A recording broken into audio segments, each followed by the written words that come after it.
Müslüman filozofların ele aldığı felsefe bizi düşünceye, tefekküre sevk eden ve yaratılanlardan hareketle yaratıcıya bizi götüren felsefedir. Biliyorsunuz kitap ruhun gıdası.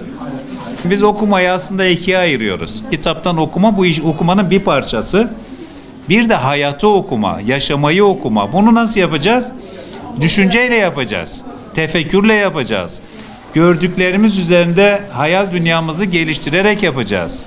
Onun için Allah-u Teala Kur'an-ı Kerim'de 700 ayette niçin düşünmüyorsunuz, niçin akıl etmiyorsunuz, niçin tefekkür etmiyorsunuz diyor. Dolayısıyla bizi sürekli düşünceye, tefekküre davet ediyor. Aslında bu düşünce, tefekkür bir tür okumadır.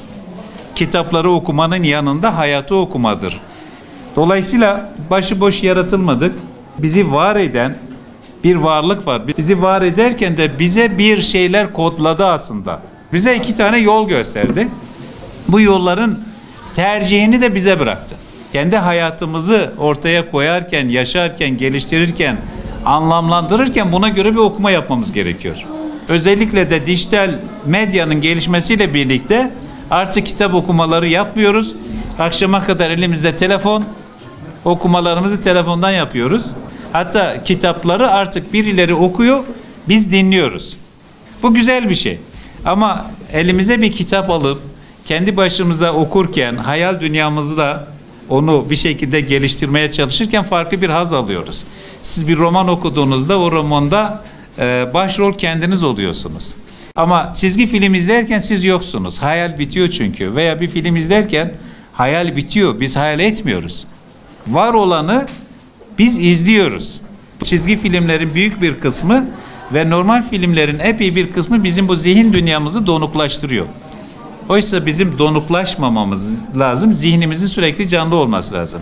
Bu canlılığı neyle sağlıyoruz? Okumayla sağlıyoruz. Bunlara baktığımızda zihnimizi daha rahat geliştirir ve şekillendiririz. Benim kitaplarım mantıkla ilgili.